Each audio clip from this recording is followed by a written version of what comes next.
So I decided, in thinking about the course that I want these commentary videos to go, I decided to kind of roll 2 or 3 into each video, just for the essence of, if nothing else, just kind of saving space and not having to do 156 of these things. So for a lot of a better starting point, I decided to just to start with my Forgotten Gems from the Twilight Zone script books and just cover those first and then see where we go from there. So in this book, I already discussed Martin M. Goldsmith's 2 scripts, and so now I'm going to go ahead and discuss The Incredible World of Horace Ford, and also number 12, Looks Just Like You.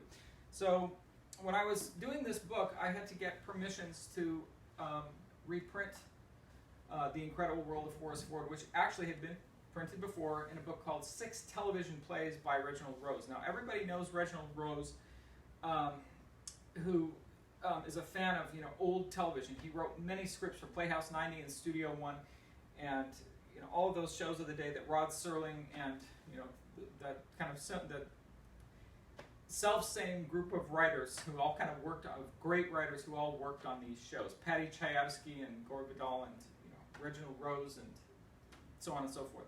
So The Incredible World of Horace Ford was purchased by Cayuga Productions in 1962 or 3. They wanted to remake it. Its debut was on Studio One in 1955 with Art Carney playing the lead of Horace Ford. Now, in 1955, Art Carney was also doing something else. He was appearing on the Honeymooners episodes alongside none other than Jackie Gleason and Audrey Meadows and Joyce Randolph. So he did that right about the same time. Now, we have to remember, at that time, television was in its infancy. And unfortunately, a lot of programs that were done at that time were live television, which I'm sure that was. And Art Carney, being just such a versatile actor, I'm sure he did the part very well, needless to say. But unfortunately, I don't think that the film doesn't survive. I've never talked to anybody who has seen it, and most of the people who did see it are no longer living. So maybe someday it'll resurface, like a lot of these old things do, and we'll see it again.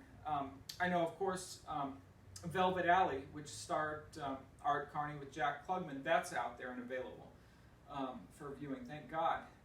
But I don't think The Incredible World of Horace Ford is out there, or if it is, I've got to see it like yesterday.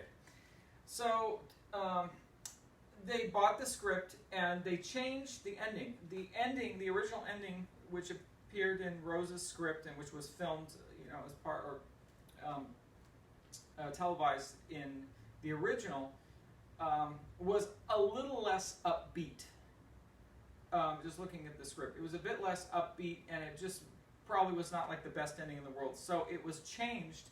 I don't know if Rose changed it or if the story editors or story folks at Twilight Zone changed it. It was sold many years ago, and Reginald Rose had passed away several years before this book had been published. So I never got to talk with him. But it was changed, and it was basically made more upbeat. And it's, of course, Horace goes back to Randolph Street for like the third and final time over the course of the hour, and looking for what was lost in the old days, and but it ends on a happy note.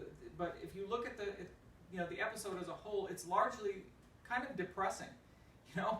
Pat Hingle did a miraculous job with playing the part, and I got to talk to Pat a few years before he died, and what he told me was, what a lot of other Twilight Zone actors have told me. They said, that he told me, he said, I'm recognized by far for this part more than anything else I did. And this is a guy who did many, many movies and tons of television, probably tons of theater, and, the man was just like Carney, he was just a chameleon of an actor. And I think he was particularly good for the part because, and with all due respect to the guy, he did a good job of looking dumb on camera. He kind of looked dumb and fat in the best possible way. Actually, Pat Hingle was really a pretty good-looking guy. Like all of us, he got older, and you can't always stay looking youthful, but he did a good job of looking dumb. And just as I'm thinking about that, I remember Cliff Robertson saying at the Twilight Zone convention in 2002, somebody asked him, you played this part in The Dummy, and excuse me for saying this, but how did you do it?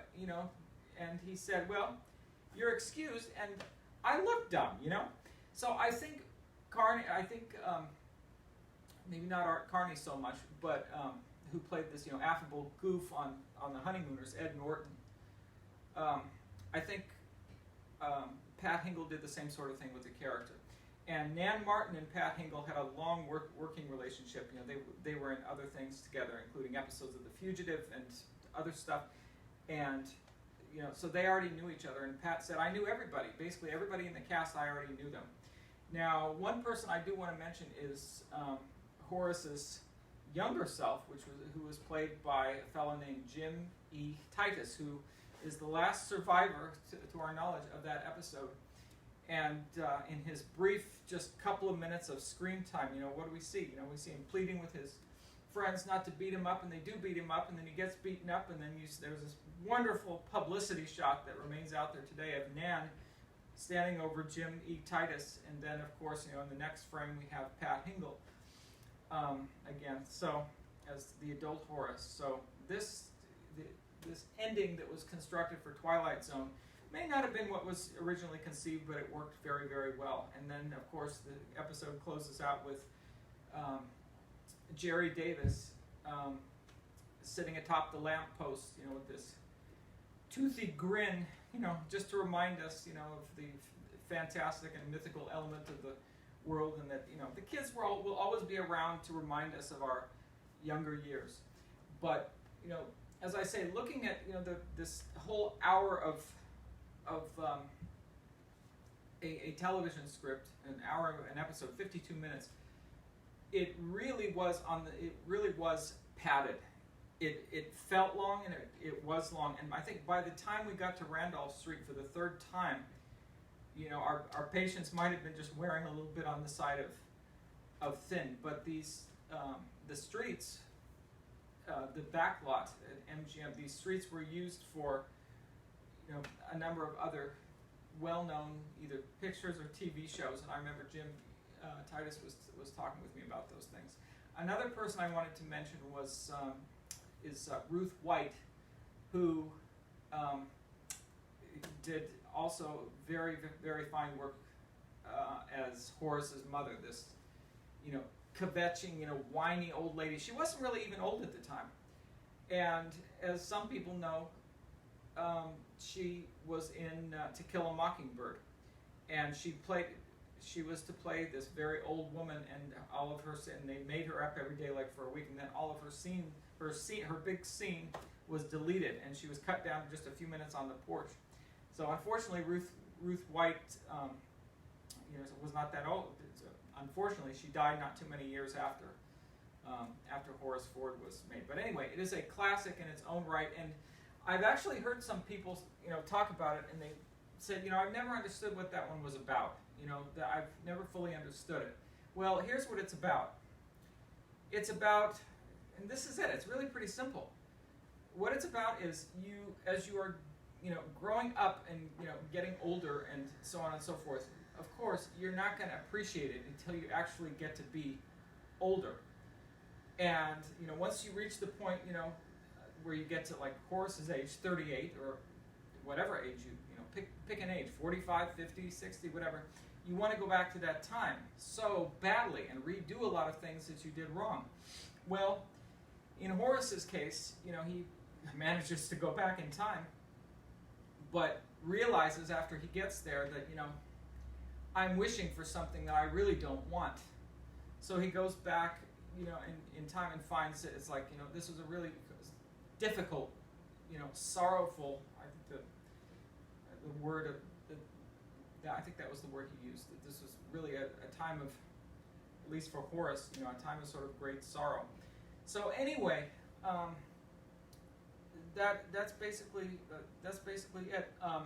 A couple other kind of nods to other people in the cast. Vaughn Taylor, who played Mr. Judson. Usually Vaughn Taylor played like more kind of sinister characters in his episodes. He was Mr. Bemis, the boss on not Mr. Bemis, but he was Mr. Carsville, who was Burgess Meredith's boss on Time Enough at Last. And then, of course, he played some other interesting characters, including this strange old man with in Still Valley. And Pat Hingle mentioned, he said, yeah, I worked with them all before, and I'd done live television with Vaughn Taylor. And then, of course, let's not forget Philip Pine, who played... I always kind of thought that Laura, Nan's character, and Leonard, who was Philip's character, I always thought that they were kind of related, like they were brother and sister or something, and Horace happened to marry Leonard's sister, Philip Pine's sister. It was Nan.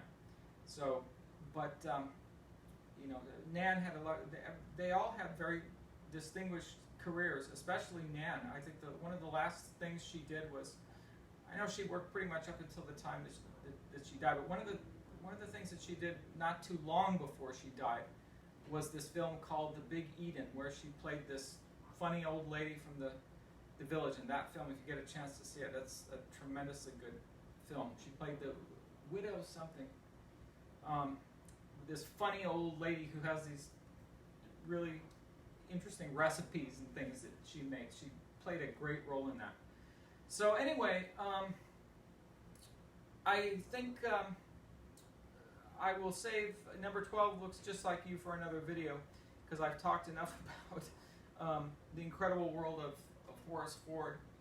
But needless to say, anyone who's interested in looking at the originally conceived